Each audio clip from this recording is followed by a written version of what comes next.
전 재산 300만 원을 가지고 미국으로 향한 한 남자가 있었죠. 그는 30년간 미국 방산업계 최고 엔지니어가 되었습니다. 그랬던 그가 2011년 미국에게 버려졌죠. 단 한 번의 선택으로 말이죠. 그 선택이 그를 1년 9개월의 감옥 생활을 하게 만들었습니다. 하지만 그의 감옥행은 30조 원이 넘는 국가적 이익을 한 나라에게 가져다 주었습니다. 폴란드, 인도네시아, 말레이시아, 필리핀, 이라크까지도 판매된 한 곳에 비밀 무기가 있었고 그 성공은 미국을 위협했습니다. 바로 한국의 KF-21 전투기였죠. KF-21 전투기의 성공이 알려지던 그날 차가운 감옥 안에서 눈물을 흘리는 남자가 있었습니다. 그는 바로 KF-21 전투기를 개발한 당사자였죠. KF-21은 전 세계 방산업계의 판도를 뒤집어 놓았고 6.25 전쟁 당시 폐허가 됐던 한국을 보고 전 세계는 한국은 끝났다고 말해왔었습니다. 하지만 수십 년이 지난 지금 대한민국의 KF-21은 미국과 함께 하늘을 장악했고 그 빛나는 성공 뒤에는 한 남자의 희생과 애국 정신이 담겨 있었습니다. 그의 이름은 박시몽 박사. 출소 후 KF-21 전투기 200대 수출 성공 기념 행사에 초대받은 박시몽 박사는 아버지 영정 앨범을 가지고 참석했고 서럽게 울고 있었습니다. 한국은 어떻게 세계 최강대국인 미국과 나란히 하늘을 지배하는 전투기 개발에 성공한 걸까요? 그 뒤에 숨겨진 박시몽 박사의 정체는 무엇이고 그는 도대체 왜 국가에 헌신하고도 감옥 생활을 하게 된 걸까요? 지금부터 그 가슴 뜨겁고 위대한 이야기가 본격적으로 시작됩니다. 오늘의 해외감 동영상이 재밌고 유익하셨다면 구독과 좋아요, 댓글로 대한민국 화이팅 부탁드립니다. 2000년대 초반 세계 방산 시장은 조용해 보였지만 그 속은 거대한 판이 움직이고 있었다. 이라크 전쟁 이후 미국은 전 세계 무기 수출의 절반 이상을 장악했고 전투기 한 대가 국가의 생존을 좌우하는 시대가 본격적으로 열렸다. 각국 공군은 스텔스와 네트워크 중심전, 정밀 타격 능력을 요구했고 이를 충족할 수 있는 나라는 사실상 미국이 유일했다. 그 시기 워싱턴의 한 비공개 보고서에는 이상한 문장이 적혀 있었다. 우리 시스템을 가장 깊이 이해하는 사람 중 한 명은 미국인이 아니다. 그러나 그가 없다면 차세대 전투기는 날 수 없다. 그 인물은 언론에 등장하지 않았고 이름도 거의 알려지지 않았다. 그러나 미 국방부와 방산 기업 내부에서는 은밀히 전설처럼 회자되었다. 외국에서 태어났지만 미국의 하늘을 지키는 기술을 설계한 사람, 문서가 아니라 머릿속 자체가 전략 자산인 사람, 그리고 단 한 번의 판단이 미군 전력 전체의 방향을 바꿀 수 있는 사람. 그가 처음 미국 땅을 밟은 것은 1980년대였다. 낯선 사막 도시, 끝없이 펼쳐진 고속도로, 그리고 하늘을 가로지르는 전투기 굉음이 그의 일상이 되었다. 영어는 서툴렀고 주머니는 비어 있었지만 눈빛만큼은 누구보다 날카로웠다. 낮에는 강의실에서 유체역학과 제어 이론을 파고들었고 밤에는 주유소에서 기름을 넣으며 학비를 벌었으며 새벽에는 신문을 돌렸다. 그는 잠을 줄이는 대신 꿈을 키웠다. 교수들은 그를 단순한 유학생이 아니라 실험실의 숨은 심장이라고 불렀다. 수식 하나를 놓고 밤새 토론했고 모형 비행체가 추락하면 다시 일으켜 세웠다. 실패가 반복될수록 그의 집요함은 더욱 단단해졌다. 졸업 후 그는 미국 최대 항공우주 기업에 들어갔다. 당시 회사 복도에는 최신형 전투기 모형이 줄지어 있었고 엔지니어들은 그 앞에서 사진을 찍었다. 그러나 그는 사진을 찍지 않았다. 대신 기체 내부 도면을 들여다보며 이렇게 생각했다. 이 모든 구조는 결국 사람의 계산에서 시작된다. 몇 년이 지나자 그의 이름은 서서히 퍼지기 시작했다. 고장 원인을 하루 만에 찾아내는 사람, 수백 개의 센서를 하나의 뇌처럼 연결하는 사람, 전투기가 실제 전장에서 살아남도록 만드는 사람. 동료들은 그를 천재라 불렀지만 그는 늘 말없이 밤을 새웠다. 특히 그가 맡은 프로젝트는 미국의 차세대 스텔스 전투기였다. 적 레이더를 피하고 동시에 아군과 실시간으로 정보를 공유하며 수백 킬로미터 떨어진 목표를 정확히 타격하는 기체. 그 시스템의 핵심은 눈에 보이지 않는 소프트웨어였고 그 설계의 중심에 바로 그가 있었다. 미국 언론은 이를 국가적 승리라고 보도했고 의회는 예산을 더 늘렸다. 그러나 정작 그는 축하 파티에 나타나지 않았다. 회의실 불을 혼자 끄며 이렇게 중얼거렸다고 한다. 이 기술이 영원히 한 나라만의 것이어도 되는가? 그 무렵 그의 아버지는 고국에서 병원과 공장을 오가며 평생을 보냈다. 아들은 전화로 안부를 묻곤 했지만 아버지는 늘 짧게 말했다. 건강 잘 챙겨라. 그리고 하늘을 잊지 마라.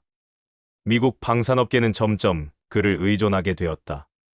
문제가 생기면 가장 먼저 찾는 사람, 회의에서 마지막 결정을 내리는 사람, 그리고 외국인이라는 이유로 공식 직함보다 더 큰 책임을 짊어진 사람. 하지만 그는 승진보다 침묵을 택했고 명성보다 연구실을 택했다. 그러던 어느 날 미 국방부 내부 회의에서 이상한 질문이 나왔다. 만약 이 사람이 우리 통제 밖으로 나간다면 우리는 무엇을 잃게 되는가? 회의실 공기는 얼어붙었다. 아무도 쉽게 답하지 못했다. 그 시점에서 그는 이미 억대 연봉을 받는 최고급 엔지니어였고 미국 시민도 아니었지만 미국 안보의 일부가 되어 있었다. 그럼에도 불구하고 그는 늘 마음 한구석이 비어 있었다. 전투기가 하늘을 가를 때마다 어린 시절 자신이 올려다보던 낯선 전투기의 굉음을 떠올렸다. 그리고 그 빈자리를 파고든 것은 돈이 아니라 기억이었다. 가난했던 골목, 공장에서 굳은 살이 박인 아버지의 손, 그리고 하늘을 보며 한숨 쉬던 뒷모습. 그 모든 장면이 조용히 그의 마음을 흔들고 있었다. 그때 미국에서조차 들리지 않던 어떤 소식이 그에게 전해졌다. 아주 작은 뉴스 한 줄, 국제 방산 시장에서는 거의 주목받지 못한 문장. 그러나 그 문장을 읽는 순간 그의 심장은 크게 뛰었다. 그 소식 뒤에는 단순한 기술 프로젝트가 아니라 한 나라의 자존심과 미래가 걸려 있었다. 그리고 그 선택이 그를 어디로 데려갈지 아무도 몰랐다. 그가 영웅이 될지, 배신자가 될지, 아니면 역사에서 지워질 이름이 될지조차 아직 아무도 그의 정체를 알지 못했다. 하지만 이때부터 보이지 않는 균열이 시작되었다. 미국은 그를 믿었고 동시에 두려워하기 시작했다. 그리고 그 선택은 곧 한 사람의 인생뿐 아니라 세계 방산 질서 전체를 뒤흔들 준비를 하고 있었다. 2000년대 중반, 미국의 방산 회의실에는 늘 같은 지도 한 장이 걸려 있었다. 동아시아가 붉게 표시된 거대한 전략 지도였다. 중국의 군 사력이 빠르게 커지고 있었고 일본과 한국은 미국 무기에 의존하고 있었으며 태평양의 균형은 오직 미국의 기술력에 의해 유지되고 있었다. 그 지도 앞에서 미 국방부 관계자들은 자주 한 인물을 언급했다. 이름 대신 코드네임으로 불리는 엔지니어, 서류보다 계산식이 빠르고 브리핑보다 실제 비행 데이터를 더 신뢰하는 사람. 그가 회의에 들어오면 공기는 달라졌다. 장군들도 그의 말을 끊지 않았다. 그가 담당하던 분야는 단순한 설계가 아니었다. 수백 개의 센서를 하나의 판단 체계로 묶는 기술, 적 레이더를 피하면서도 아군과 실시간으로 교신하는 알고리즘, 그리고 전투기가 극한 상황에서도 스스로 균형을 유지하게 만드는 비행 제어 시스템이었다. 이것은 책으로 배울 수 있는 기술이 아니라 실제 전투기 개발 현장에서 수십 년을 버틴 사람만이 가질 수 있는 직관이었다. 그러나 그는 회의가 끝나면 늘 혼자 남았다. 창밖으로 애리조나의 붉은 사막을 바라보며 머릿속에는 전혀 다른 풍경이 떠올랐다. 비 오는 골목길, 허름한 공장, 쇠 냄새가 배어있던 아버지의 작업복. 그의 아버지는 평생 기계 앞에서 일했다. 손바닥에는 깊은 주름이 패였고 손톱 밑에는 기름때가 지워지지 않았다. 아들은 미국에서 성공했지만 아버지는 여전히 오래된 라디오를 들으며 밤늦게까지 TV 뉴스를 지켰다. 특히 전투기가 화면에 나오면 고개를 들고 한참을 바라보곤 했다. 아버지는 아들에게 자주 묻지 않았다. 얼마를 버느냐, 언제 돌아오느냐 같은 질문도 하지 않았다. 대신 짧게 말했다. 하늘을 잊지 마라. 미국 내부에서는 그를 둘러싼 미묘한 변화가 시작되고 있었다. 한쪽에서는 그를 영입한 최고의 인재라고 치켜세웠고, 다른 쪽에서는 지나치게 많은 핵심 지식을 가진 외국인이라고 경계했다. 특히 군사기술 유출을 감시하는 부서는 그의 모든 발표 자료를 꼼꼼히 검토하기 시작했다. 그 무렵 미국은 동맹국들에게 첨단 전투기를 판매하면서도 핵심 기술은 절대 넘기지 않는 정책을 강화하고 있었다. 전투기는 팔아도 전투기의 두뇌는 팔지 않는 방식이었다. 블랙박스처럼 봉인된 시스템, 외부에서 들여다볼 수 없는 알고리즘. 이것이 미국이 선택한 전략이었다. 그는 그 구조를 누구보다 잘 알고 있었다.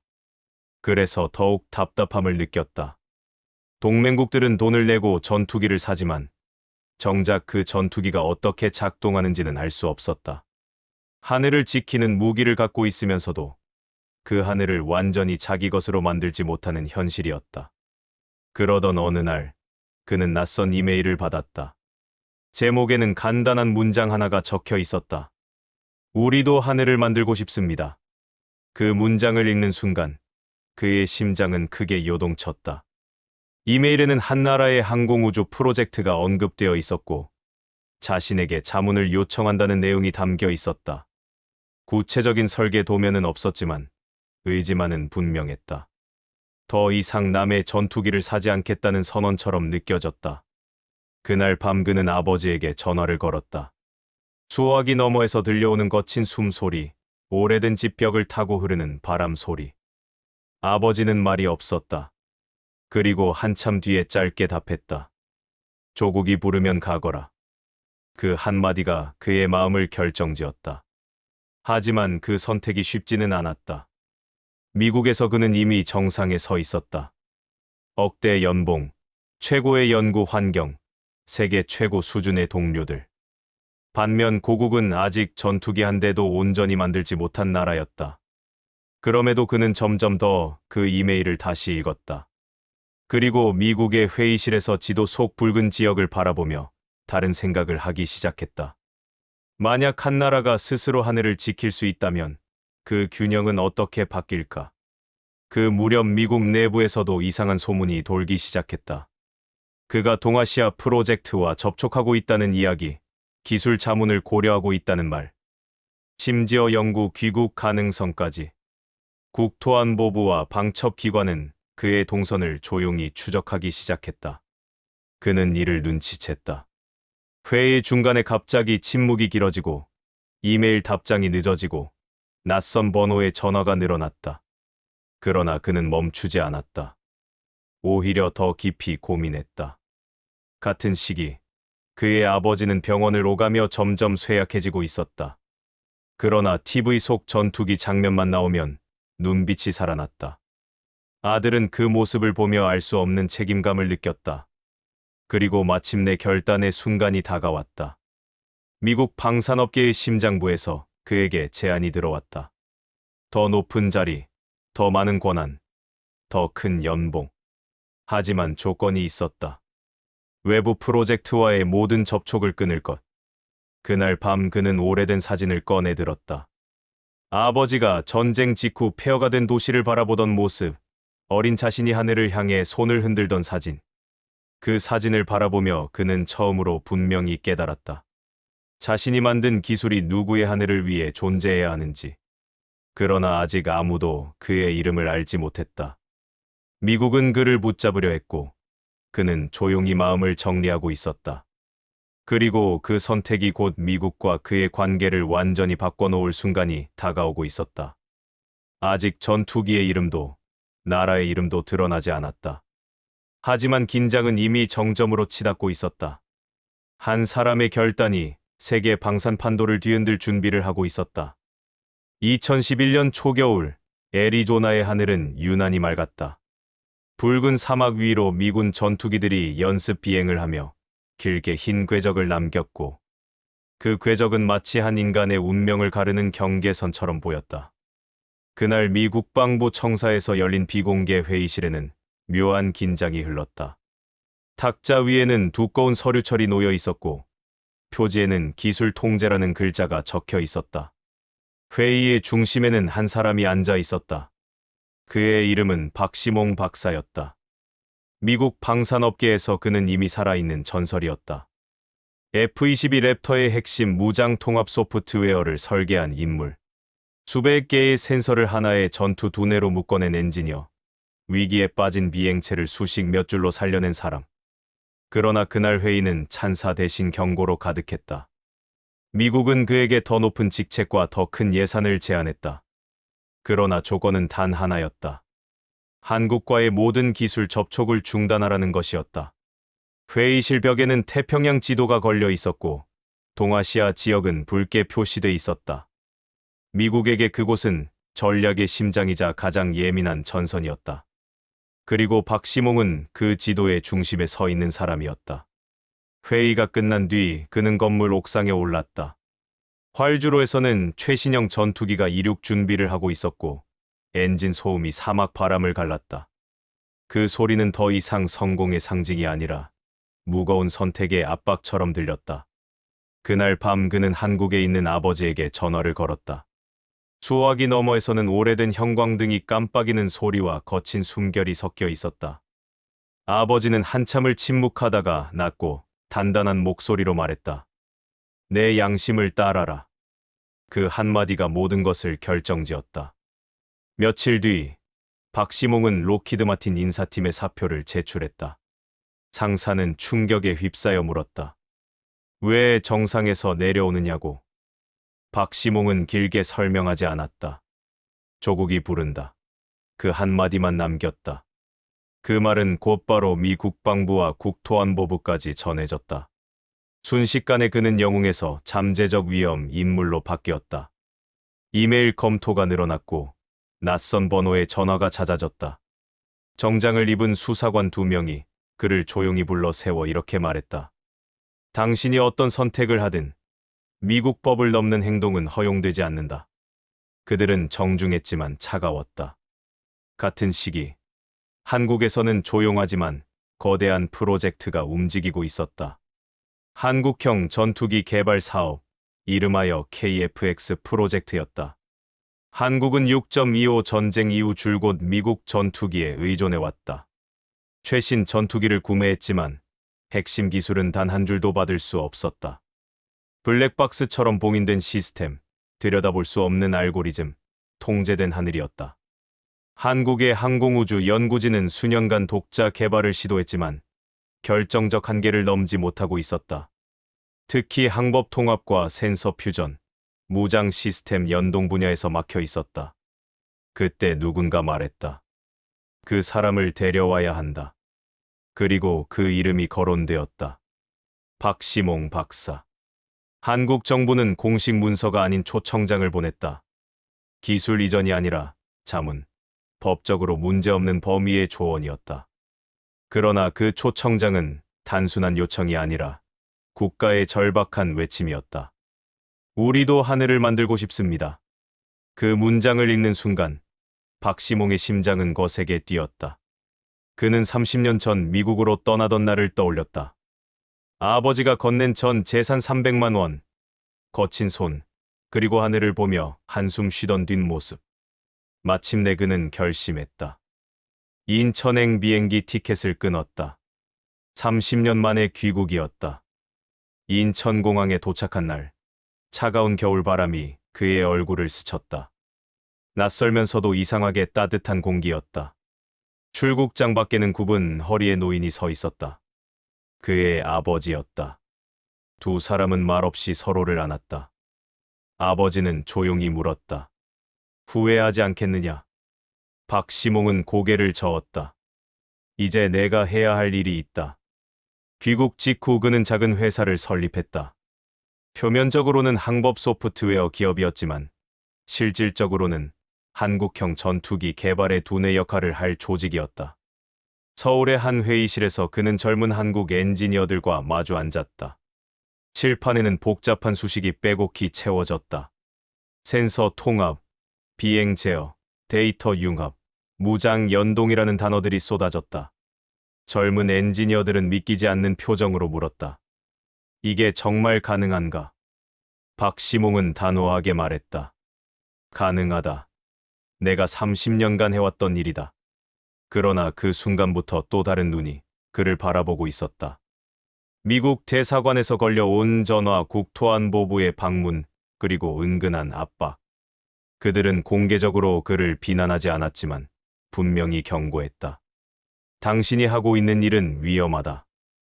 늦은 밤, 박시몽은 혼자 사무실에 남아 창밖을 바라보았다. 서울의 불빛이 반짝였고 저 멀리 여객기가 하늘을 가르고 있었다. 그때 그는 깨달았다. 이 길은 영광이 아니라 고통의 길이 될 것이라는 사실을. 그러나 동시에 확신했다. 이 선택이 옳다는 사실을. 이제 한국이라는 이름이 전면에 떠올랐다. 그리고 곧 한 단어가 역사 속에 새겨질 준비를 하고 있었다. KF-21 전투기. 아직 그 이름은 공식적으로 드러나지 않았지만 퍼즐 조각은 서서히 맞춰지고 있었다. 그리고 이 선택이 결국 그를 감옥으로 이끌게 될 것이라는 사실은 아무도 알지 못한 채였다. 2012년 봄, 한국의 항공우주 연구 현장은 이전과 완전히 다른 공기를 품고 있었다. 정부 청사 깊숙한 회의실에서는 더 이상 수입 전투기 가격 협상이 논의되지 않았다. 대신 한 단어가 테이블 중앙에 놓여 있었다. 한국형 전투기 개발. 그 이름은 처음에는 조심스럽게 불렸다. 공식 발표도 대대적인 홍보도 없었다. 그러나 내부에서는 이미 수백 명의 엔지니어가 투입되어 있었고 수천 장의 도면이 만들어지고 있었다. 그 중심에는 박시몽 박사가 있었다. 그는 겉으로는 자문위원이었지만 실제로는 프로젝트의 두뇌였다. 비행 제어 시스템, 센서 융합, 항법 통합, 무장 연동 구조까지 모두 그의 손을 거쳤다. 한국 젊은 엔지니어들은 매일 밤 그의 칠판 앞에 모여들었다. 칠판에는 난해한 수식이 가득 찼고 그는 한 줄 한 줄 짚어가며 설명했다. 전투기가 단순히 빠르게 나는 것이 아니라 스스로 판단하고 살아남아야 한다는 개념이었다. 그때부터 프로젝트의 이름도 조금씩 구체화되기 시작했다. KFX, 그리고 훗날 KF-21 전투기로 불리게 될 기체의 윤곽이 드러났다. 한국은 이 전투기를 단순한 무기가 아니라 국가 생존의 상징으로 보았다. 6.25 전쟁 이후 줄곧 미국 전투기에 의존해왔던 나라가 처음으로 스스로 하늘을 만들겠다고 나선 순간이었다. 그러나 이 움직임은 곧바로 미국의 레이더망에 포착되었다. 워싱턴의 한 비밀 보고서에는 이렇게 적혀 있었다. 한국이 자체 전투기를 완성할 경우 동아시아 방산 질서는 근본적으로 흔들릴 수 있다. 특히 한 문장이 굵게 강조되었다. 그 중심에는 박시몽이라는 인물이 있다. 미국 국토안보부와 방첩기관은 그의 활동을 더욱 면밀히 들여다보기 시작했다. 그가 한국에서 어떤 강의를 했는지, 어떤 문서를 주고받았는지, 누구와 만났는지까지 기록되었다. 하지만 박시몽은 조용히 자신의 길을 갔다. 그는 문서를 유출하지 않았다. 오직 머릿속에 있는 경험과 개념을 한국 엔지니어들에게 설명했다. 그날도 그는 서울의 연구소 회의실에서 긴 프레젠테이션을 했다. 스크린에는 수많은 그래프와 시뮬레이션이 띄워졌고 젊은 연구원들은 숨을 죽인 채 바라보고 있었다. 그는 말했다. 전투기는 단순한 기계가 아니라 하나의 살아있는 시스템이다. 그 말은 단순한 기술 설명이 아니라 한국이 나아가야 할 방향처럼 들렸다. 같은 시기, 한국 정부는 조용히 대규모 예산을 배정했다. KF-21 전투기 개발을 국가 전략 사업으로 공식화한 것이다. 공군은 차세대 공중전 개념을 새롭게 정립하기 시작했고 방산 기업들은 관련 부품 개발에 뛰어들었다. 사천 공장에서는 기체 구조물이 하나둘 모습을 드러냈다. 은빛 동체, 날렵한 날개, 그리고 내부에 숨겨진 정교한 전자 시스템. 그러나 겉으로는 아직 아무도 확답하지 않았다. 이 전투기가 정말 날 수 있을지, 세계와 경쟁할 수 있을지 아무도 장담하지 못했다. 그 무렵 미국에서 한 통의 전화가 걸려왔다. 수화기 너머의 목소리는 차분했지만 단호했다. 박시몽 박사, 당신이 한국에서 하는 일은 미국 법을 위반할 소지가 있다. 그는 조용히 전화를 끊었다. 그리고 창밖을 바라보았다. 서울의 밤하늘에는 여객기들이 줄지어 날고 있었다. 그러나 그는 그 사이 어딘가에 훗날 KF-21 전투기가 날 모습을 상상했다. 그날 밤 그는 아버지에게 다시 전화를 걸었다. 아버지는 여전히 짧게 답했다. 내가 옳다고 믿는 길을 가라. 그 말이 그를 더욱 단단하게 만들었다. 하지만 압박은 점점 거세졌다. 미국 대사관은 공개적으로 경고하지 않았지만 비공식적으로는 계속해서 우려를 표했다. 그의 이메일은 검토 대상이 되었고 전화는 감청 가능성이 거론되었다. 그럼에도 불구하고 그는 멈추지 않았다. 오히려 더 깊이 한국 프로젝트에 관여했다. 그 이유는 단 하나였다. 한국이 스스로 하늘을 지키는 나라가 되는 것을 보고 싶었기 때문이다. 그 무렵 한국 내부에서도 갈등이 있었다. 일부는 말했다. 미국과 마찰을 빚으면서까지 이 전투기를 만들 필요가 있느냐. 그러나 다른 이들은 답했다. 이것이야말로 진정한 자주국방이다. 그 논쟁의 중심에 늘 한 사람이 있었다. 박시몽 박사. 그는 정치에 관여하지 않았다. 오직 기술과 꿈에만 집중했다. 사천 공장에서 처음으로 시제기 구조물이 완성되던 날, 그는 현장을 찾았다. 거대한 경납고 안에 서 있는 기체는 아직 완성되지 않았지만 이미 한 나라의 미래처럼 보였다. 그는 잠시 눈을 감았다. 아버지의 거친 손, 전쟁의 폐허, 그리고 어린 시절 하늘을 바라보던 기억이 스쳐갔다. 그때 한 젊은 한국 엔지니어가 다가와 말했다. 박사님, 정말 이 전투기가 날 수 있을까요? 그는 고개를 끄덕였다. 반드시 날 것이다. 그러나 그 확신 뒤에는 점점 다가오는 그림자가 있었다. 미국은 더 이상 단순한 우려를 넘어 법적 문제를 검토하기 시작했다. 그의 행위가 무기 수출 통제법에 저촉될 수 있다는 논리가 조용히 만들어지고 있었다. 아직 누구도 입 밖으로 말하지 않았지만 체포라는 단어가 공기 속에 떠돌기 시작했다. 그리고 그 모든 긴장 속에서 한국은 조용히 준비하고 있었다. 이제 곧 세상의 모습을 드러낼 전투기, KF-21 전투기를 위해 하늘은 아직 고요했다. 그러나 폭풍은 이미 다가오고 있었다.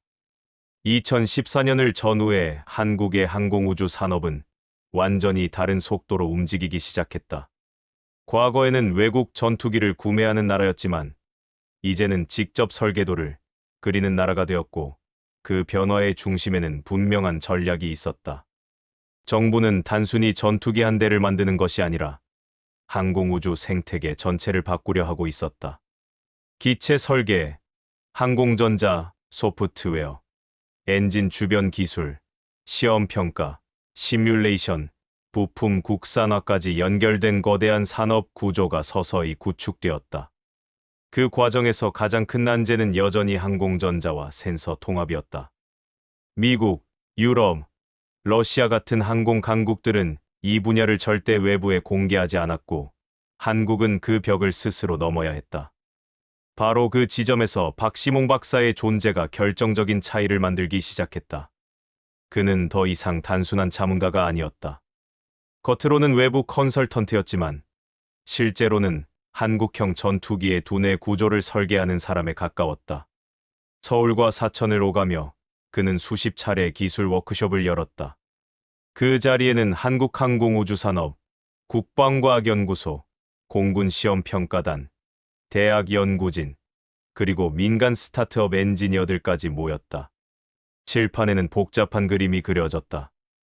레이더 정보, 적외선 센서, 전자전 장비, 항법 데이터, 무장 상태, 연료량, 조종사의 입력까지 하나의 시스템으로 묶는 구조였다. 이것이 바로 센서 퓨전이라는 개념이었고, 단순히 여러 장비를 붙이는 것이 아니라 하나의 인공지능적 판단 체계를 만드는 작업이었다.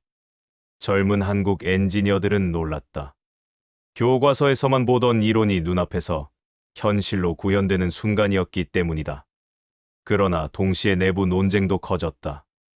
일부 공무원과 정치권에서는 이렇게 말했다.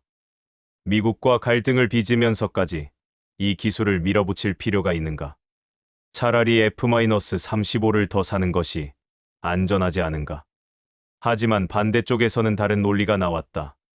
전투기를 사는 것은 영원히 의존하는 길이고 만드는 것은 미래를 갖는 길이다. 이 갈등은 결국 대통령실과 국방부 최고위층까지 올라갔다. 그리고 결론은 분명했다. 한국은 스스로 하늘을 지키는 나라가 되어야 한다. 그 결정 이후 KF-21 전투기 개발은 국가 최우선 사업이 되었다. 예산이 대폭 늘어났고 연구 인력도 폭증했다. 사천 공장에서는 실제 시제기의 동체가 점점 형태를 갖추기 시작했다. 은빛 기체 표면에는 수천 개의 리벳이 정교하게 박혔고 내부에는 수킬로미터에 달하는 전선이 얽혀 있었다. 하지만 겉모습보다 중요한 것은 내부 소프트웨어였다. 그곳이 바로 박시몽의 전장과도 같은 공간이었다.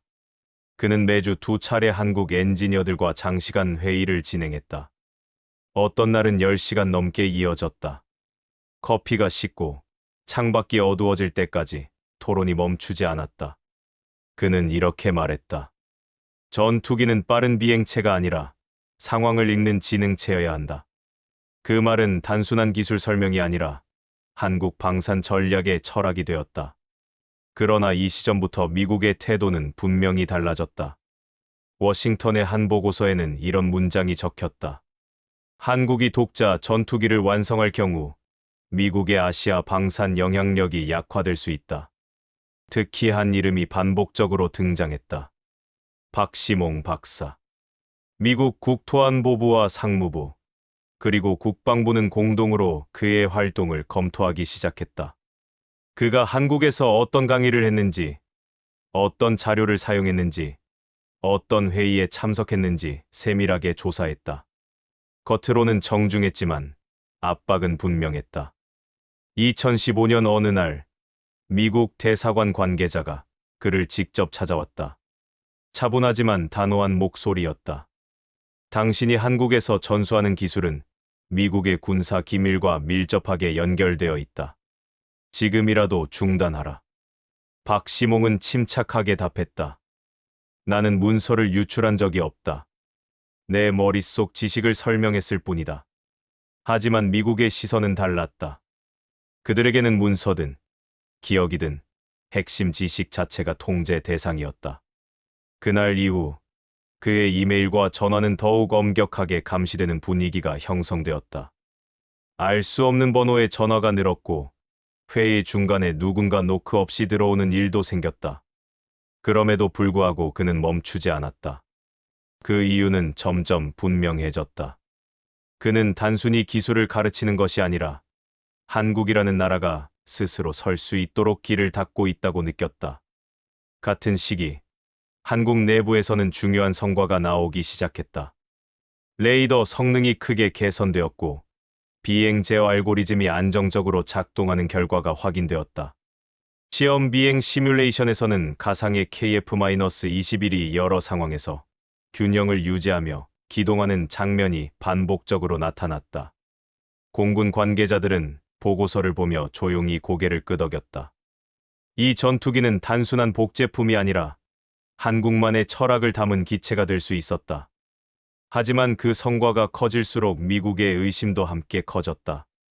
2016년 들어 미 국토안보부는 공식적으로 경고 수위를 높였다. 이제는 단순한 우려가 아니라 법적 문제를 검토하기 시작했다. 그들은 이렇게 주장했다. 박시몽이 전수한 기술은 무기 수출 통제법을 위반했을 가능성이 있다. 그 시점에서 한국 정부는 난처한 입장에 놓였다. 미국은 여전히 핵심 동맹국이었고 엔진을 포함한 일부 부품은 미국에 의존하고 있었기 때문이다. 그러나 한국은 멈추지 않았다. 오히려 이 압박이 한국 엔지니어들을 더욱 단단하게 만들었다. 사천 공장에서는 첫 번째 시제기 동체가 거의 완성 단계에 접어들었다. 은빛 기체가 거대한 경납고 안에 서 있었고 그 앞에 선 박시몽은 잠시 말을 잃었다. 그는 어린 시절을 떠올렸다. 하늘을 바라보며 손을 흔들던 소년, 그리고 평생을 노동으로 살아온 아버지. 그 순간 한 젊은 엔지니어가 조심스럽게 다가와 말했다. 박사님, 우리가 정말 세계와 경쟁할 수 있을까요? 박시몽은 깊게 숨을 들이마신 뒤 천천히 답했다. 이미 경쟁하고 있다. 그러나 그 말 뒤에는 점점 짙어지는 그림자가 있었다. 미국은 더 이상 경고만 하지 않았다. 실질적인 법적 절차를 준비하고 있다는 소문이 돌기 시작했다. 어느 날 밤, 박시몽은 사무실에 혼자 남아 창밖을 바라보았다. 서울의 불빛이 반짝였고 저 멀리 비행기가 지나갔다. 그는 알고 있었다. 이 길의 끝에 무엇이 기다리고 있는지. 그럼에도 그는 멈출 수 없었다. 그 이유는 단 하나였다. 한국이 스스로 하늘을 지키는 나라가 되는 것을 보고 싶었기 때문이다. 그리고 그 선택이 곧 그를 감옥으로 이끌 것이라는 사실이 점점 현실이 되고 있었다. 사천 공장에서는 다음 단계가 준비되고 있었다. 이제 시제기가 실제 활주로를 달리고 하늘로 떠오를 순간이 다가오고 있었다. 그러나 그보다 먼저 한 사람이 수갑을 차야 할지도 모르는 순간이 다가오고 있었다. 하늘은 여전히 고요했지만 폭풍은 이미 문 앞에 서 있었다. 2018년 말 한국의 겨울은 유난히 매서웠다. 그러나 사천 공장의 경납고 안은 열기와 긴장으로 가득 차 있었다. 은빛의 시제기 동체는 점점 완전한 형상을 갖추었고 수백 명의 엔지니어가 밤낮 없이 점검과 수정, 재시험을 반복했다. 기체 외형은 이미 전투기의 모습을 갖췄지만 진짜 싸움은 내부에서 벌어지고 있었다. 수천 줄의 코드, 수만 번의 시뮬레이션, 수백 번의 비행 시험 데이터가 서로 얽히며 하나의 시스템을 완성해 가고 있었다. 그 무렵 미국의 태도는 확연히 달라졌다. 처음에는 비공식적인 우려였고 그 다음은 정중한 방문이었으며 이제는 법적 검토 단계에 들어섰다는 이야기가 흘러나왔다. 워싱턴의 한 비밀 회의실에서는 이런 분석이 오갔다. 한국이 독자 전투기를 완성하면 동아시아 방산 질서는 근본적으로 흔들린다. 미국은 전투기를 파는 나라가 아니라 기술을 통제하는 나라여야 한다. 그리고 그 균열의 중심에는 한 한국인 엔지니어가 있다. 미국의 논리는 분명했다. 문서를 넘기지 않았다고 해도 핵심 군사 지식 자체가 국가 자산이므로 외국에 전달한 순간 유출이라는 해석이었다. 그들에게 기억과 경험은 개인의 것이 아니라 국가의 것이었다. 반면 한국의 시선은 전혀 달랐다. 한국 정부, 공군, 그리고 연구진에게 그는 범죄자가 아니라 길을 연 사람이었다. 그의 설명과 조언이 있었기에 한국이 스스로 하늘을 설계할 수 있었다는 평가가 내부에서 조용히 자리 잡고 있었다. 이 대립은 점점 선명해졌다. 2019년 초, 미국 국토안보부는 공식 경고 문서를 보냈다. 당신이 한국에서 전수한 기술은 무기 수출 통제법을 위반했을 가능성이 있다. 즉시 활동을 중단하라. 그 문장을 읽은 박시몽 박사는 한동안 아무 말도 하지 않았다. 그는 자신이 범죄를 저질렀다고 생각하지 않았다. 비밀 문서를 빼돌린 적도 없었고 설계 도면을 복사한 적도 없었다. 그저 수십 년간 쌓아온 경험과 사고방식을 설명했을 뿐이었다. 그러나 미국의 법은 그의 양심과 다르게 움직였다. 그들에게 지식은 개인의 성취가 아니라 국가의 전략 자산이었다. 같은 시기 사천 공장에서는 시제기 출고를 앞두고 마지막 점검이 한창이었다.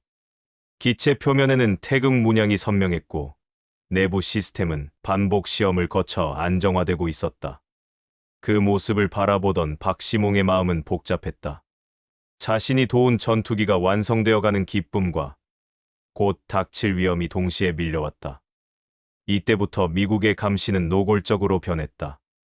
전화 통화는 중간에 끊기거나 잡음이 섞였고 이메일 답장은 이상하게 지연되었다. 연구소 주변에는 낯선 인물들이 배회했고 회의실 문 앞에는 누군가 서성이는 모습이 보였다. 2019년 8월 15일 새벽, 모든 것이 바뀌었다. 아직 어둠이 완전히 걷히지 않은 시간, 현관문을 두드리는 소리가 울렸다. 문을 열자 정복을 입은 미국 국토안보부 요원들이 서 있었다. 박시몽 박사, 무기 수출 통제법 위반 혐의로 체포한다. 차가운 수갑이 그의 손목에 채워졌다. 그 순간 그는 크게 흔들리지 않았다. 이미 이 순간이 올 것임을 어느 정도 예감하고 있었기 때문이다. 경찰차 창밖으로 보이는 한국의 새벽 하늘은 유난히 맑았다. 그 하늘을 바라보며 그는 속으로 중얼거렸다. 언젠가 저 하늘을 한국 전투기가 가르겠구나. 그는 미국으로 송환되었다. 워싱턴의 구치소는 차갑고 적막했다. 작은 방, 좁은 침대, 손바닥만 한 창문, 그리고 끝없는 정적이 그를 감쌌다. 재판이 시작되자 검사는 강하게 몰아붙였다. 박시몽은 미국을 배신했다. F-22급 핵심 기술을 한국에 넘겼다. 최대 20년형이 마땅하다. 그러나 변호인은 정면으로 맞섰다. 그는 문서를 유출하지 않았다. 자신의 경험을 설명했을 뿐이다. 이는 간첩 행위도 기술 절도도 아니다. 법정에는 팽팽한 긴장이 흘렀다. 방청석에는 미국 관계자, 한국 관계자, 언론, 그리고 방산 전문가들이 앉아 있었다. 그때 판사가 물었다. 박시몽, 할 말이 있는가? 그는 천천히 자리에서 일어섰다. 나는 미국을 배신하지 않았다. 나는 조국을 도왔을 뿐이다. 한국은 적국이 아니라 동맹국이다. 내가 한 일은 범죄가 아니라 양심이었다. 그의 목소리는 떨리지 않았다. 법정은 술렁였지만 판사는 망치를 두드려 질서를 바로잡았다. 2020년 9월, 판결이 내려졌다. 21개월 형. 최대 20년이 아니라는 점에서 감형이었지만 여전히 감옥형이었다. 그는 애리조나 연방교도소에 수감되었다. 방은 사방 몇 미터에 불과했고 창문은 손바닥만 했다. 매일 같은 시간의 기상, 배식, 점호, 취침이 반복되었다. 그러나 그는 매일 창문으로 보이는 작은 하늘 조각을 바라보며 버텼다. 그 하늘 너머에 한국이 있다고 믿었기 때문이다. 2020년 3월, 코로나가 전 세계를 덮쳤다. 교도소도 봉쇄되었고 면회는 전면 중단되었다. 그를 세상과 잇는 유일한 통로는 편지였다. 그때 한국에서 한 통의 편지가 도착했다. 봉투 안에는 KF-스무한 시제기 출고식 사진이 들어 있었다. 은빛 기체가 경납고 앞에 서 있는 모습, 태극 문양, 그리고 그 앞에 선 연구진들의 환한 표정. 그는 그 사진을 보고 눈물을 흘렸다. 자신이 도운 전투기가 마침내 세상에 모습을 드러냈기 때문이다. 며칠 뒤 또 다른 소식이 왔다. KF-21 첫 비행에 성공했다는 영상이었다. 교도소 TV에서 재생된 화면 속 전투기는 활주로를 질주하다가 하늘로 떠올랐다. 기체가 부드럽게 상승하는 순간 그의 가슴은 터질 듯 뛰었다. 그는 주먹을 꽉 쥐었다. 감옥 아니었지만 그의 마음은 한국의 하늘을 날고 있었다. 옆에 있던 수감자가 물었다. 저게 뭐냐? 그는 짧게 답했다. 한국 전투기다. 그 말에는 깊은 자부심이 담겨 있었다. 그는 매일 밤 일기를 썼다. 감옥살이는 고통스러웠지만 후회는 없다고 적었다.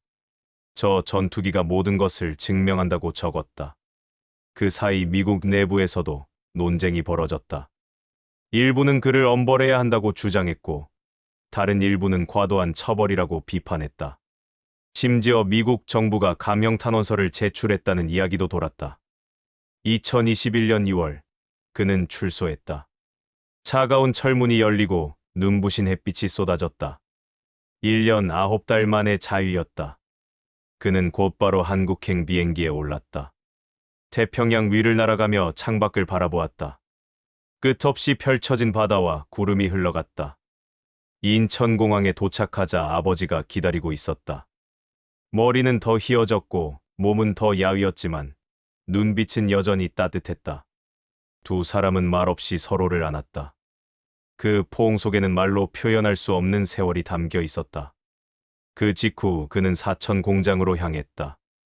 거대한 경납고 안에는 완성된 KF-21 전투기가 서 있었다. 은빛 기체를 바라보는 그의 눈에는 눈물이 맺혔다. 아버지도 옆에서 조용히 전투기를 바라보았다. 아버지는 낮게 물었다. 저게 우리 거냐? 그는 고개를 끄덕였다. 우리 것이다. 그 순간 감옥의 기억도, 미국의 압박도, 재판의 고통도 모두 희미해졌다. 그의 선택이 헛되지 않았음을 전투기가 증명하고 있었다. 그날 저녁 시험 비행이 진행되었다. KF-21은 활주로를 질주하며 하늘로 솟구쳤고 애프터버너의 불꽃이 밤하늘을 갈랐다. 전투기가 상공을 가르며 비행하는 모습을 보며 그는 조용히 생각했다. 이것이 내가 감옥에 간 이유다. 그리고 이것이 내가 후회하지 않는 이유다. 그러나 그의 이야기는 여기서 끝이 아니었다. 이제 진짜 싸움이 시작되고 있었다. KF-21의 성공이 가져올 국가적 변화, 세계 방산 시장의 지각 변동, 그리고 한국이 얻게 될 새로운 위상이 그를 기다리고 있었다. 하늘은 고요했지만 역사는 이미 움직이기 시작했다. 2021년 봄이 지나고 여름으로 향하던 시기, 한국의 하늘은 더 이상 예전과 같지 않았다. 사천과 대구, 청주 상공에는 낯선 미행 궤적이 자주 그려졌고 공군 기지 주변 사람들은 낮게 울리는 엔진 소리를 들을 때마다 고개를 들어 하늘을 올려다보았다. 그 중심에는 분명 KF-21 전투기가 있었다. 시험 비행이 거듭될수록 이 전투기의 실체는 점점 뚜렷해졌다. 단순히 빠른 기체가 아니라 상황을 읽고 반응하는 하나의 통합 체계였다. 레이더는 단순 탐지 장비가 아니라 여러 센서와 실시간으로 정보를 교환하며 위협의 우선순위를 스스로 계산했다. 저그의 탐지 시스템은 미세한 열 변화를 감지했고 전자전 장비는 적의 신호를 교란하면서도 아군의 통신을 보호했다. 무장 체계는 조종사가 버튼 하나를 누르기 전에 이미 최적의 타격 경로를 제시했다. 이 모든 과정이 한 몸처럼 연결되면서 KF-21 전투기는 단순한 기계가 아니라 지능형 비행체로 진화하고 있었다. 공군 시험평가단은 여러 차례 모의 공중전을 진행했다. 가상의 적기로 설정된 다른 나라의 대표 전투기들과 대결 시나리오가 반복되었다. 일부 시뮬레이션에서는 KF-21 전투기 4대가 가상의 적기 6대를 상대해도 공중 우위를 유지했다. 특히 중거리 공대공 교전에서는 센서 통합 능력이 빛을 발해 적보다 먼저 표적을 식별하고 유리한 위치를 선점하는 장면이 여러 번 확인되었다. 시험 비행 보고서는 조용히 상부로 올라갔다. 결론은 분명했다. 이 전투기는 단순한 국산 기체가 아니라 실전에서 충분히 경쟁 가능한 플랫폼이라는 평가였다. 같은 시기, 한국 정부는 조심스럽게 해외 시장을 바라보기 시작했다. 단순 판매가 아니라 전략적 파트너십이라는 개념이 전면에 등장했다. 가장 먼저 움직인 곳은 인도네시아였다. 공동 개발 파트너였던 그들은 더 이상 구경꾼이 아니라 구매자로 돌아섰다. 계약 체결식에서 인도네시아 국방부 장관은 한국의 기술력을 높이 평가하며 아시아의 자존심이라는 표현을 사용했다. 그 발언은 단순한 외교적 수사가 아니었다. 서방 기술에만 의존하던 구조에서 벗어나 아시아 국가가 만든 전투기를 선택했다는 상징성이 컸다. 그 다음은 폴란드였다. 나토 국가이자 전통적으로 미국과 유럽 전투기를 사용해온 나라였다. 폴란드 공군 기지에서 진행된 시연 비행은 전환점이 되었다. KF-21 전투기는 적어도 기동, 급선회, 수직 상승을 안정적으로 수행했고 장군들의 표정은 점점 굳어졌다가 이내 놀라움으로 바뀌었다. 시연 후 열린 비공개 브리핑에서 폴란드 관계자들은 가격 대비 성능, 유지 보수 편의성, 그리고 장기 협력 가능성을 집중적으로 질문했다. 한국 측 답변은 분명했다. 단순 판매가 아니라 공동훈련, 기술협력, 산업협력을 포함한 패키지라는 것이었다. 결과는 역사적이었다. 폴란드는 KF-21 전투기 도입을 공식 발표했고, 이는 나토 국가 최초의 한국 전투기 채택이 되었다. 그 소식이 전해진 날, 워싱턴의 방산업계는 술렁였다. 미국 주요 언론은 한국 전투기가 나토 시장에 진입했다는 사실을 대서특필했고, 일부 분석가는 미국의 시장 점유율이 장기적으로 흔들릴 수 있다고 경고했다. 특히 F-35를 중심으로 구축된 미국의 수출 전략에 균열이 생겼다는 평가가 나왔다. KF-21 전투기는 스텔스는 제한적이었지만 운영 비용이 낮고 성능 대비 가격이 뛰어났기 때문이다. 미국 방산기업 내부 회의에서는 이런 말이 오갔다. 한국이 이렇게 빠르게 성장할 줄 몰랐다. 그 중심에는 여전히 한 이름이 있었다. 박시몽 박사. 미국 내부에서는 그를 둘러싼 논쟁이 다시 불붙었다. 어떤 이들은 그가 없었다면 한국이 이 수준에 도달하지 못했을 것이라고 인정했고, 또 다른 이들은 그가 법을 어겼다고 비판했다. 그러나 현실은 이미 움직였다. 한국은 더 이상 기술 추격자가 아니라 새로운 기준을 제시하는 나라가 되어 있었다. 말레이시아, 필리핀, 이라크까지 연쇄적인 문의가 이어졌다. 특히 중국과의 군사적 긴장이 있는 국가들은 KF-21 전투기를 하나의 대안으로 보았다. 미국 전투기보다 저렴하고 중국 전투기보다 신뢰성이 높다는 평가가 나오면서 주문은 자연스럽게 늘어났다. 2025년이 되자 수출 계약은 이미 100대를 넘어섰고 금액은 15조 원을 돌파했다. 한국항공우주산업 본사에서 열린 기념식은 단순한 판매 축하가 아니라 한국 방산 산업의 도약을 알리는 자리. 그 무대 한편에는 박시몽 박사가 서 있었다. 그는 자신을 주인공으로 내세우지 않았다. 오히려 젊은 엔지니어들과 아버지 세대를 강조했다. 그 시기, 그의 아버지는 병상에 누워 있었다. 뇌졸중으로 쓰러진 몸은 예전 같지 않았지만 의식은 또렷했다. 박시몽 박사는 아버지 손을 잡고 말했다. KF-21 전투기 100대가 넘게 팔렸다. 세계가 인정한다. 아버지는 힘겹게 미소 지었다. 그 미소에는 평생의 노동과 기다림이 담겨 있었다. 며칠 뒤에 아버지는 조용히 눈을 감았다. 장례식에는 국방부 장관, 공군 참모총장, 그리고 KF-21 개발진이 찾아왔다. 모두가 한 사람의 아버지이자 한 세대의 상징을 향해 고개를 숙였다. 그 장례를 마친 뒤 박시몽 박사는 다시 사천 공장으로 향했다. 줄지어 선 KF-21 전투기 앞에서 그는 한동안 말을 잃었다. 그 전투기들은 단순한 기계가 아니었다. 아버지 세대의 희생, 젊은 세대의 노력, 그리고 한국이라는 나라의 의지가 응축된 결과였다. 2026년 초 마침내 200대 수출 달성 기념식이 열렸다. 대통령과 각국 대사들이 모였고 경납고에는 40대의 KF-21 전투기가 일렬로 서 있었다. 하늘에서는 8대의 편대가 음속을 넘으며 비행했고 태극 문양의 궤적이 공중에 그려졌다. 그 장면을 바라보며 많은 이들이 눈시울을 붉혔다. 단상에 선 박시몽 박사는 아버지 영정을 들고 나왔다. 대통령은 정중히 예를 표했고 모두가 묵념했다. 그 순간 이 모든 여정의 의미가 완성되었다.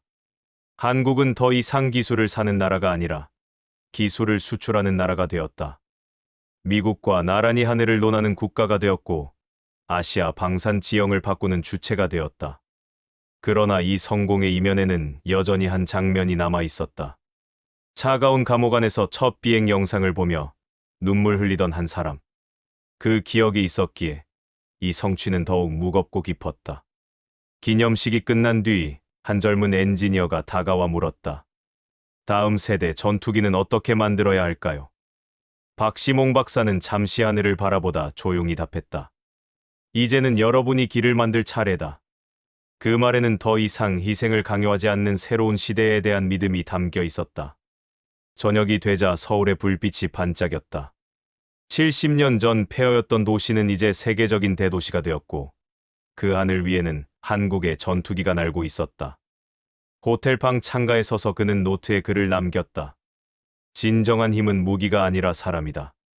그 문장은 KF-21 전투기의 성공을 넘어 한국이라는 나라의 본질을 꿰뚫는 말이었다.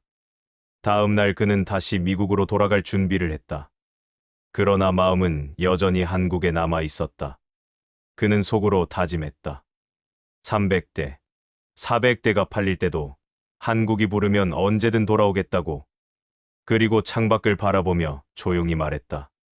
아버지, 우리가 해냈습니다. 하늘에는 여전히 전투기가 날고 있었고 그 소리는 더 이상 빌린 하늘이 아니라 스스로 만든 하늘의 울림이었다. 2026년 초겨울, 인천에서 서울로 이어지는 고속도로 위에는 잔설이 남아 있었다. 도시의 빛은 유리 건물에 반사되어 반짝였고 차창 너머로 보이는 한강은 서서히 얼어붙고 있었다. 그날 대한민국은 단순한 수출 기록을 넘는 순간을 맞이하고 있었다. KF-21 전투기 200대 수출 달성 기념식이 사천에서 열렸다. 거대한 경납고 안에는 40대의 KF-21 전투기가 일렬로 서 있었고 그 모습 자체가 하나의 거대한 선언처럼 보였다. 더 이상 실험기가 아니라 세계 시장에서 검증된 전투기라는 사실이 공기 속에 묻어 있었다. 경납고 바깥 하늘에는 8대의 KF-21 전투기가 편대를 이루어 비행했다. 저공에서 시작해 수직 상승을 하며 음속을 넘었고 태극 문양의 연기를 남기며 공중에 그림을 그렸다. 그 굉음은 단순한 소음이 아니라 한 나라의 자신감이 하늘을 울리는 순간이었다. 행사장에는 대통령, 국방부 장관, 공군 참모총장, 그리고 인도네시아, 폴란드, 말레이시아, 필리핀, 이라크 대사들이 자리했다. 모두가 한국 전투기를 선택한 나라들이었고 그 선택이 이제는 단순한 구매가 아니라 전략적 동맹의 상징이 되었다. 단상 한쪽에는 박시몽 박사가 서 있었다. 그는 정장을 입고 있었지만 표정은 담담했다. 손에는 낡은 앨범과 아버지의 영정 사진이 들려 있었다. 대통령이 먼저 연단에 올랐다. 연설은 짧았지만 울림이 깊었다. 오늘 우리는 전투기 200대를 수출한 나라가 되었다. 그러나 이 숫자는 단순한 판매량이 아니라 대한민국이 스스로 하늘을 지키는 국가가 되었음을 의미한다. 그 말이 끝나자 박수가 쏟아졌다. 이어 대통령은 박시몽 박사를 바라보며 말했다. 이 자리에 한 분이 계신다. 미국 감옥까지 갔지만 포기하지 않았던 분, 조국을 위해 모든 것을 걸었던 분이다. 그러나 박시몽 박사는 연단으로 나서지 않았다. 그는 대신 아버지 영정을 조용히 들어 올렸다. 행사장은 순간 침묵에 잠겼다. 대통령이 영정 앞에서 고개를 숙였고 이어 참석자 전원이 묵념했다. 그 침묵 속에는 한 개인의 삶, 한 세대의 희생, 그리고 한 나라의 도약이 함께 담겨 있었다. 묵념이 끝난 뒤 박시몽 박사는 천천히 연단에 섰다. 그는 준비된 연설문을 꺼내지 않았다. 대신 천천히 하늘을 올려다보았다. 그가 입을 열었다. 오늘 이 전투기들은 제 것이 아니다. 이것은 밤낮 없이 일한 한국의 엔지니어들의 작품이고 굶주리면서도 자식을 가르친 아버지 세대의 결과다. 그의 목소리는 담담했지만 단단했다. 저는 단지 씨앗을 뿌렸을 뿐이다. 키운 것은 한국이고 열매를 맺은 것도 한국이다. 그 말에 젊은 엔지니어들이 자리에서 일어나 박수를 보냈다. 그들의 얼굴에는 자부심과 책임감이 동시에 묻어 있었다. 그날 오후 KF-21 전투기 8대가 다시 하늘로 올랐다. 이번에는 전술 기동을 선보였다. 급선회, 수직 상승, 저공 통과, 그리고 정밀 편대 비행이 이어졌다. 관중석에서는 환호성이 터져 나왔다. 외교관들은 서로를 바라보며 고개를 끄덕였고 공군 관계자들은 굳은 표정 속에 안도감을 감추지 못했다. 비행이 끝난 뒤 한 젊은 엔지니어가 박시몽 박사에게 다가왔다. 다음 세대 전투기는 어떻게 만들어야 할까요? 그는 잠시 하늘을 바라본 뒤 조용히 답했다. 이제는 여러분의 시대다. 저는 길을 냈을 뿐이고 여러분은 그 길을 넘어 더 멀리 가야 한다. 그 말에는 더 이상 희생을 요구하지 않는 새로운 시대에 대한 믿음이 담겨 있었다. 행사가 끝난 뒤 그는 다시 사천 공장으로 향했다. 경납고 안에는 줄지어 서 있는 KF-21 전투기가 여전히 빛나고 있었다. 그는 한 대 한 대 천천히 걸으며 기체 표면을 바라보았다. 그 표면에는 수많은 리벳 자국이 있었고 그 하나하나가 한국 엔지니어들의 땀과 밤샘을 말해주고 있었다. 그때 그는 오래된 앨범을 펼쳤다. 첫 페이지에는 전쟁 직후 폐허가 된 도시 사진이 있었다. 그 뒤에는 어린 자신이 하늘을 바라보며 손을 흔드는 사진이 붙어 있었다.